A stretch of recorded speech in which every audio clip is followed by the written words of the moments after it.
Welcome sa Durs 2.0. Fresh at nagbabagang happenings bang hanap mo? Mga padabarkads man yan o mga trending topics? Pwes, sagutan natin yan. Kaya naman isubscribe nyo na ang ating channel para sa mga nagbabagang balita everyday. Welcome back again sa ating YouTube channel mga kadabarkads. And for today's video, ang pag-uusapan natin ay tungkol sa mga importanteng ganap sa loob at sa labas ng Itbulaga. So ang lahat po ba ay nakapanood ng special birthday celebration ni Bonzo Roel Correño sa Itbulaga kahapon? May good news at may bad news tayong pag-uusapan at tatalakayin po natin yan mamaya.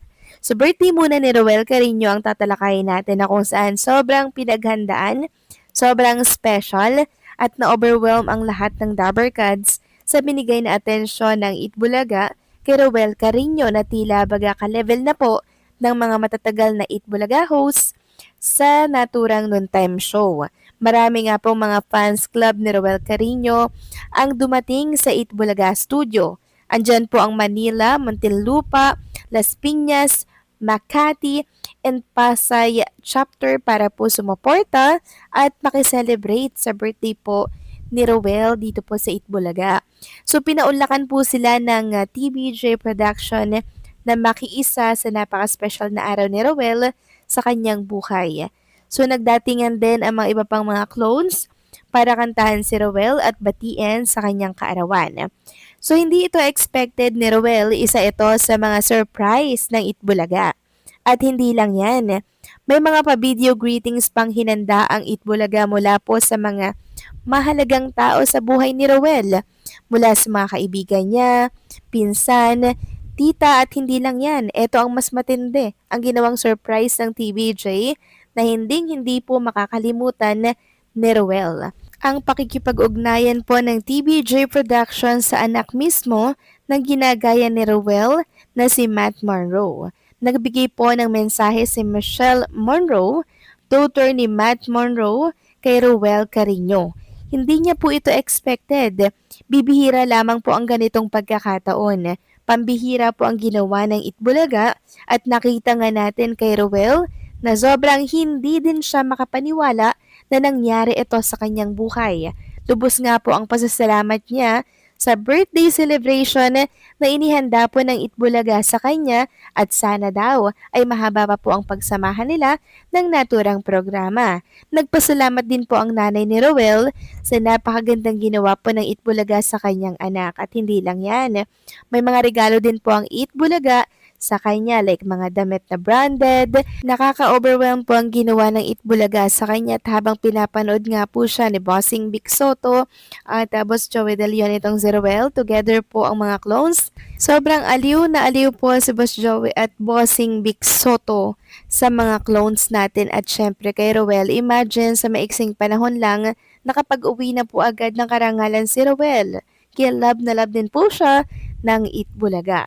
Ayon nga po sa mga netizen, sana ganito din daw ang treatment ng TBJ sa iba pang mga clones na nakakontrata sa kanilang programa. Ngayon, ito naman ang bad news mga kadabarkads. Inulan po ng batikos ang Itbulaga dahil hindi nila nakita ang favorite nilang clone. Walang iba kundi po si Jerome Ibardome. Marami po ang nag-expect na makikita nila si Jerome sa napakahalagang araw na to ni Roel Carreño. Pero wala, kaya sa isang community, marami po ang naglabas ng hinaing at sama ng loob. Bakit daw hindi nila nakita si Jerome sa Itbulaga ni wala man lang daw video greetings gayong magkaibigan sila Jerome at Roel? Na kesyo may favoritism daw ang Itbulaga, ganto ganyan. Actually, mga kadabarkads, bago kayo maglabas ng sama ng loob, dapat alamin muna natin ano ba ang dahilan. Bakit hindi natin nakikita si Jerome? Baka may inaasikaso? Baka may sakit?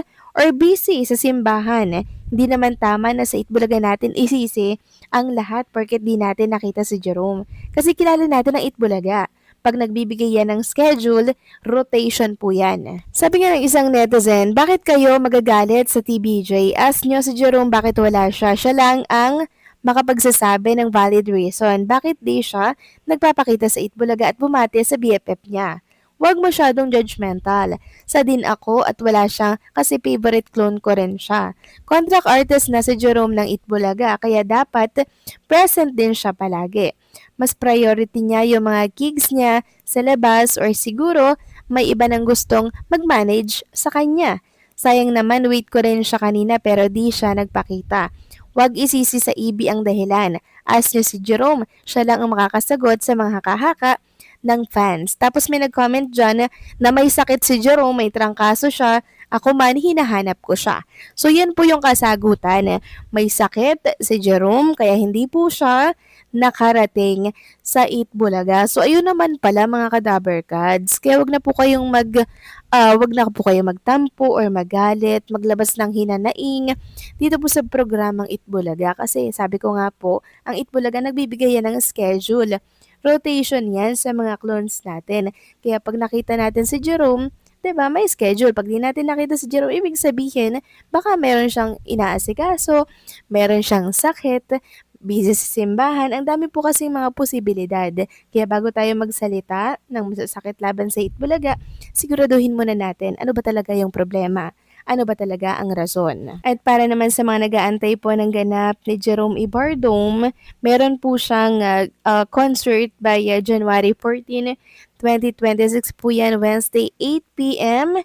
sa RJ Bistro Duzetani Hotel, Makati po yan. Kung gusto nyo pong makabonding, makita at makasama si Jerome Ibardome, pwedeng-pwede nyo po siyang makita dito. So, bumili lang kayo ng ticket dyan, mga kadaber cards. Sabi nga dito, celebrating Elvis Presley 91st birthday.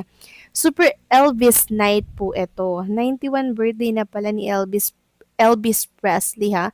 Sabi nga dito, January 14, 2026, Wednesday, 8 p.m., RJ Bistro Sunny Hotel, Makati, featuring 7 Elvis impressionists. So, 7 po na Elvis Presley, no, ang makakasama natin. Kasama niyo dyan si Jerome Ibardome, the new phenomenal young Elvis sensation, Jerome Ibardome, David Young, and syempre si Bam Angfin, Graciel Hizon, Douglas Masuda, and AJ Hapor. So yan po yung mga kasama ni Elvis Presley or Jerome Ibardome. So back-to-back dance set with RJ in the new Riot. For inquiries and reservation, ito po yung number mga kadaber cards or visit www.facebook.com RJ Bistro para makasama nyo po ang 7 impersonator or impressionist ni Elvis Presley. Kabilang na po dito si Jerome Ibardome. So January 14 yan, malapit-lapit na rin mga kadaber cards kaya mag-ipon-ipon na po kayo ng inyong pang-entrance fee. Okay? So sana good vibes lang tayo sa Itbulaga. Okay? So yun po yung dahilan kaya hindi natin nakikita si Jerome Ibardome. So paano mga kadaber cards, hanggang dito lang po ang update natin at maraming salamat po sa patuloy na pagsuporta.